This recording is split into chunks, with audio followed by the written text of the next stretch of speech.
a quien tenemos en línea, con quien vamos a conversar, es Tomás Lewy.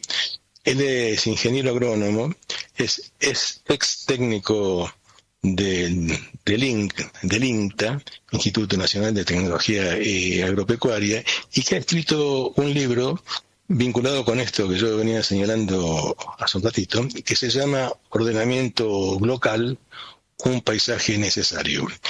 Buenas noches, Tomás. Gustavo Pacman lo saluda aquí en Desmalezando. Bueno, muy buenas noches. ¿Qué tal? ¿Cómo te va? Gracias por la invitación.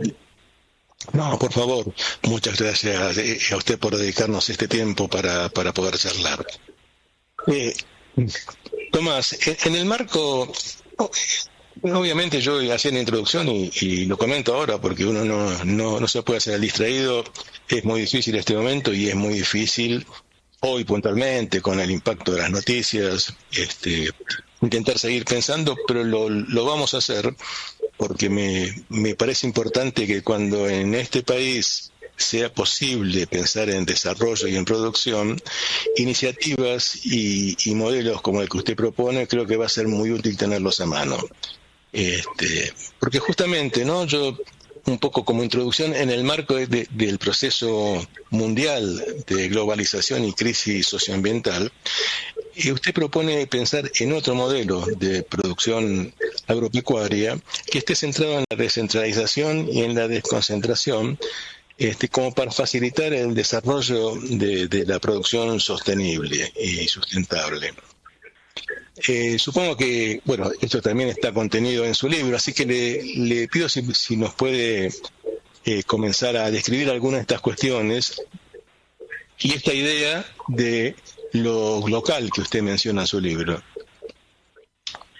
Bueno, muy bien. Vamos a dividirlo un poco en tres partes. Primero hacer una pequeña introducción que tiene que ver con el libro, y sí, después claro, con la agricultura propiamente y la sostenibilidad, y por último con las soluciones que yo estoy pensando como estrategia desde el punto de vista local.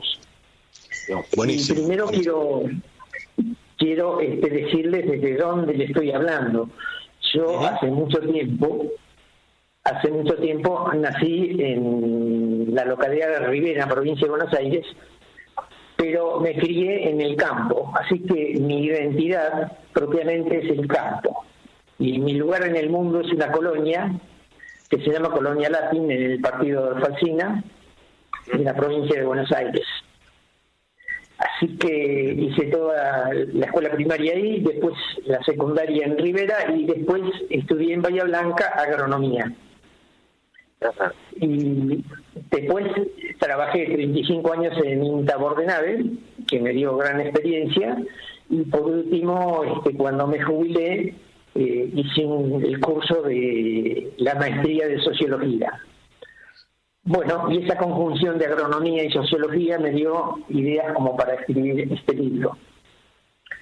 Sí. Y el libro, lo más importante que tiene es una resignificación de la falsa dicotomía entre local y global. Y decir que lo local y lo global están relacionados y tienen que ser sinérgicos. Para que haya una sinergia entre lo local y lo global, lo que traté de incorporar en esa resignificación, porque lo local ya fue definido por otros investigadores, es sí, que tiene que mediar la sostenibilidad. Es decir, todos los sistemas de lo local tienen que tener atributos que incluyan las demandas mundiales, para que entremos en un círculo virtuoso y no en el que estamos ahora, donde el cambio climático nos está prácticamente ahogando a todo el mundo, literalmente, y a veces en otro sentido. Así que esa es la idea del libro, que gracias a él estoy acá hablando con ustedes y puedo conectarme con un público al cual agradezco también que me escuche, y ya es una potestad del libro que no me pertenece porque ya pertenece a los lectores. Claro. Así que escucho alguna pregunta específica tuya, si quieres. No, sí, usted comentaba recién en esta introducción acerca del libro, esta idea de articulación entre lo local y lo global, y yo estaba pensando en qué términos puede darse esta articulación, que se me ocurre, no es un proceso sencillo, requiere de políticas públicas y requiere también de cierta decisión de las comunidades y conocimiento de estas opciones para ir avanzando hacia ellas, ¿verdad? Sí. Básicamente es un proceso largo. Hay que adquirir una conciencia espacio-temporal y de especies que no tenemos. Nosotros estamos viviendo el momento, el día a día, y en realidad hay que integrar el pasado con el presente y generar futuro. Y eso requiere inversiones que dan frutos en el mediano y largo plazo. Cuando usted menciona inversiones, ¿a qué se está refiriendo específicamente? ¿Cuando menciono qué? Inversiones. Me refiero a inversiones en sostenibilidad, porque las inversiones en sostenibilidad es un diferimiento a futuro. No es que no es rentable en el corto plazo, pero sí en el mediano y largo plazo. Entonces, no tiene mucha prensa porque, claro, no da votos, pero da vida en el tiempo. Y bueno, esa es la mentalidad que hay que tener, pensar no solo en hoy, sino también en el futuro. ¿Cuáles serían algunas de estas inversiones en sostenibilidad? Las imprescindibles, las por donde se arrancaría, digamos. Bueno, acá entramos directamente al tema de la agricultura, porque yo en el libro manifiesto que la agricultura es el complejo agroalimentario, es el elemento más transversal y más disciplinador que puede haber de la sostenibilidad en el mundo, porque está en todas partes, en todos los lugares, está en lo local y está en lo global simultáneamente. Y lo que hay que hacer es transformar el alimento de una mercancía que sea en algo vital para todo el mundo, y que sea algo sostenible. Y para eso, lo más importante, me parece que es hablar de la sostenibilidad de la agricultura. Y ahí podemos dedicarle un pequeño parrafito. Porque el ordenamiento territorial sería la política de Estado más importante que tendrían que tener todos los estados, pero ya con una visión local. Y para eso, me parece que la agricultura puede, a través de la minerización de su sistema de producción, generar esa descentralización y ese empoderamiento comunitario que significa que los sistemas de producción, con factor humano incluido, sean sostenibles. No hay otra forma de descentralizar todo lo que está conglomerado que no sea una sostenibilidad de los sistemas productivos, especialmente los agrícolas. Es una forma de... Cuando usted habla de descentralización, digamos, eso implica que el territorio sea como orientado por sectores a determinados modos productivos o tipos productivos, por ejemplo. Lo que estoy diciendo es algo más amplio. Ustedes saben que la globalización es como una huida del lugar. Nos fuimos del lugar, nos fuimos de la tierra, no tenemos identidad y no tenemos una buena relación con la naturaleza. De lo que se trata ahora, filosóficamente, es de volver al lugar, que sería lo contrario a la globalización actual, que es lo que nos está matando, porque esa globalización actual está asignada por una dominación de una élite muy pequeña, mundial, que son muy poderosos y prácticamente están dominando el mundo y bueno, están erosionando la naturaleza, la democracia y un montón de libertades. Entonces, lo que yo propongo es volver al lugar a través de la sostenibilidad de la agricultura, lo que incluye que ésta sea sostenible, nada más que eso, sostenible. Está bien, se me ocurre ahora que lo estoy escuchando, cuando usted habla de sostenibilidad de la agricultura, ¿en qué términos podría apuntarse a la sostenibilidad en un ámbito local sometido a disputa y a presiones de los intereses globales, ¿no? Digo, como que suena una batalla como compleja, ¿no? Exactamente, sí, todo es complejo, pero lo complejo no es que sea complicado, simplemente hay que poder abordarlo con un enfoque sistémico, no lineal, y entonces se puede avanzar. La idea es que la sostenibilidad se basa en 4 cosas. La sostenibilidad, por ejemplo, agrícola. En la escala, tiene que ser una pequeña o mediana escala, porque si no ya no es equitativa. Entonces ya no cumple un requisito de sostenibilidad, que es la equidad. Tiene que tener buenas prácticas agrícolas, que pueden ser de bajos insumos o de procesos, o puede ser agroecología, puede ser producción orgánica, cualquiera de esas combinaciones es buena. Tienen que tener residencia, los dueños de cada empresa tienen que tener residencia en el lugar o en una localidad cercana, o centro de servicio, y tienen que tener por lo menos el 50% de su propiedad. Entonces, una inversión en sostenibilidad sería subsidiar, aunque la palabra no tiene buena prensa, o bonificar a aquellas pequeñas y medianas empresas que hagan buenas prácticas agrícolas. Esa sería una punta del ovillo. ¿Se entiende? Sí. Eso sería una inversión específica en sostenibilidad, pero es una inversión que da frutos en el mediano plazo. Exacto. Y con eso tendríamos que se evitaría el éxodo de lo rural a lo urbano, que es una aberración la urbanización que tenemos, que es del 93%, y además está polarizada la urbanización, es decir, estamos en un mundo donde pontificamos todo lo macro, lo grande, y no damos lugar al desarrollo de lo pequeño y lo local. ¿Cómo sería pensable el proceso de transición desde este modo de producción globalizado ahora y en crisis con el ambiente a este otro modo más sostenible y más cuidadoso? Digo, porque el periodo de transición seguramente tiene etapas y tiene condiciones, ¿no?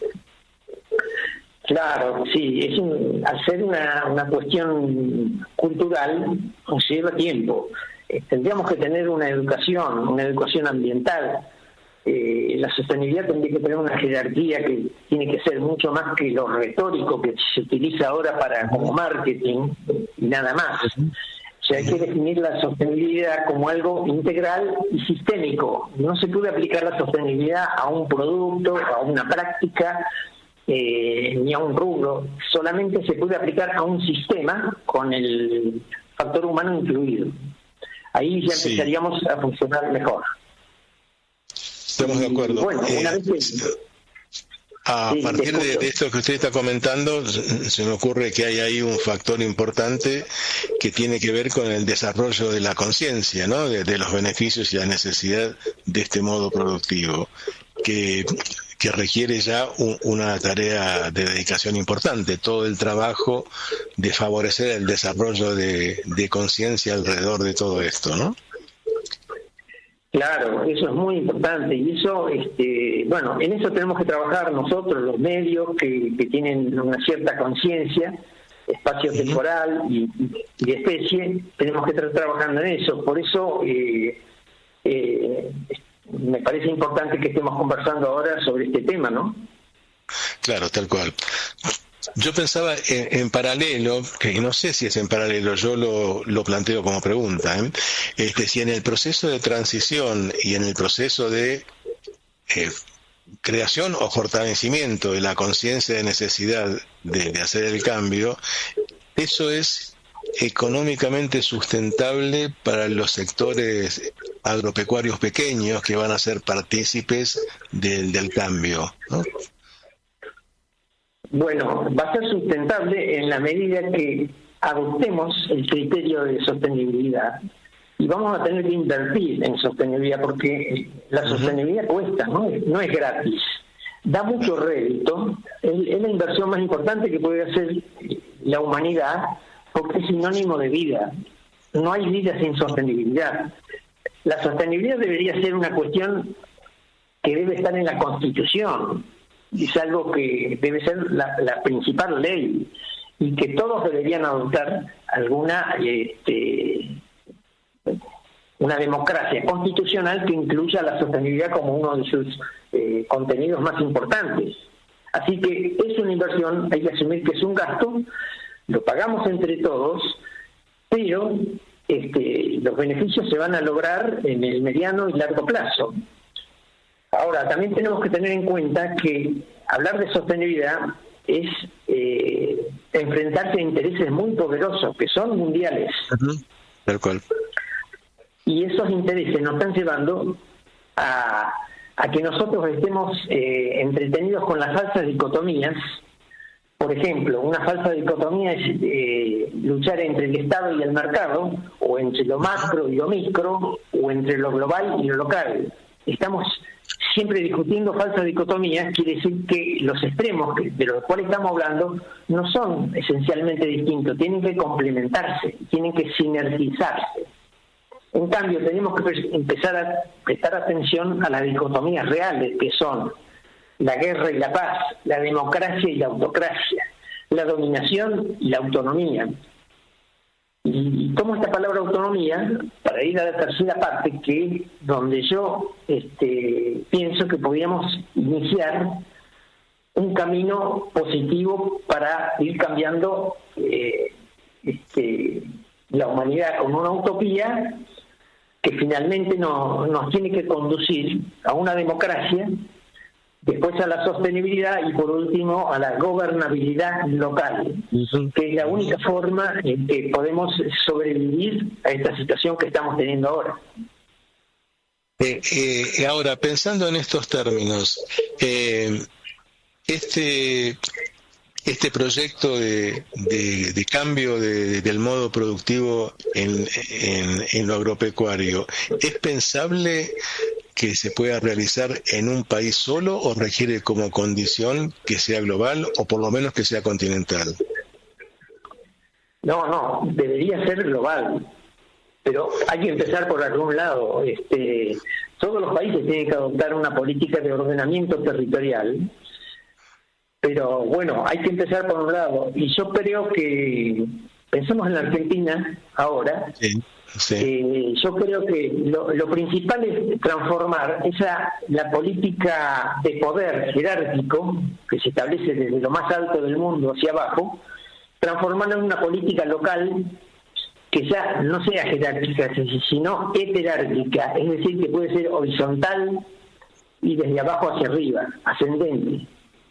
En ese sentido yo creo que tenemos que trabajar en las comunidades locales, ahí empieza todo, ahí empieza el proceso de democratización unido a las autonomías municipales que deben estar vigentes. En la provincia de Buenos Aires no están vigentes las autonomías municipales y desde ahí tenemos que generar un poder que puede contrarrestar el poder de la élite global que nos viene matando de a poco, ¿no?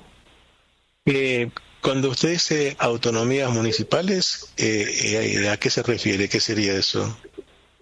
Bueno, la autonomía municipal es una cláusula que ya fue aprobada en la Constitución, en la Constitución de 1994. Sí. Pero la provincia de Buenos Aires y algunas otras también no la aprobaron.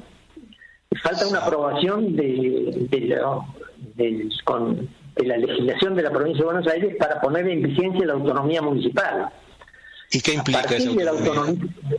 Esta autonomía municipal implica que las municipalidades recaudan sus propios fondos y los administra y genera sus propios proyectos de desarrollo en comunidad con la gente que es protagonista del lugar.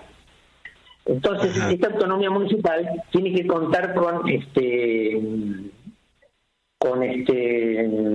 descripciones favorables en sus reglamentos, que incluyan, por ejemplo, el cooperativismo, el asociativismo, la cooperación en general y el desarrollo local como la principal herramienta, pero siempre teniendo en cuenta que no es una autonomía total, sino que es una autonomía que está relacionada con el resto del país y también con el mundo. En ese sentido propongo que tenga una mención bioregional, es decir, que las municipalidades se unan en un concepto bioregional, que ya incluye la naturaleza como objetivo de derechos. No, está bien, sí, claro. Se me ocurre que ahí hay como 3 niveles, ¿no?, de complejidad, digamos. Uno es esta articulación de municipales, de municipalidades de diferentes países o de diferentes regiones. Pero por otro lado, me parece que también ahí debe haber, en términos de complejidad, para ser pensada cómo se articulan las diferentes municipalidades o intendencias con los gobiernos centrales, tanto el gobierno central de una provincia como el gobierno central de una nación, que legislan, que manejan fondos, que subsidian, que no subsidian, ¿no?, que tienen tasas, que se comparten entre municipio, provincia y nación. Bueno, está muy bien, es muy buena la pregunta, porque justamente la idea es generar la política desde lo local hacia arriba y no estar esperando siempre que venga algún mesiánico y que nos solucione todos los problemas. Entonces, las municipalidades tenían que agruparse en bioregiones, pero esas bioregiones tienen que integrarse con las otras, colindantes o contiguas, y finalmente tienen que tender a generar puentes con las provincias y finalmente con el país. Pero todo tiene que tener el criterio de lo sostenible y lo local. Esa visión no hay que perderla, porque nos va la vida en eso, ¿no? Esa es la utopía, ¿no? Claro. De lo que usted conoce hasta este momento, por lo menos en nuestro país, ¿hay algún lugar donde se estén haciendo alguna de estas experiencias, o se estén intentando, o estén en vía de desarrollo? Bueno, no tengo información de todos los lugares del país, pero yo le puedo hablar desde la provincia de Buenos Aires, del suroeste de la provincia de Buenos Aires. Sí. Durante el año 2000 más o menos, un grupo estuvo luchando por generar una provincia nueva, porque la provincia de Buenos Aires, y eso es entre paréntesis, un apartado, para mí es el principal problema de la Argentina. Es inviable un país dentro de otro país y además polarizado con el país. Entonces, la división de la provincia de Buenos Aires sería algo importantísimo, pero como eso es un tema nacional, no se puede solucionar dentro de la provincia. Estamos trabajando ahora en el sudoeste bonaerense para generar una autonomía del sudoeste con una identidad propia. Y desde ahí vamos avanzando, y yo integro un centro de estudios del sudoeste bonaerense, que cualquier quiera si le podemos pasar el contacto, y estamos trabajando con esas ideas de las comunidades locales, la autonomía municipal, la identidad y una visión que tenga sentido de lo local. Sí, porque me quedó picando, Tomás, digamos, esto que usted plantea como una dificultad, que la provincia sea un país dentro de otro país. Digo, porque uno digamos, que maneja algunas informaciones, digo, por ejemplo, China tiene provincias que son países dentro de China, tiene provincias que son más grandes que la Argentina, ¿no?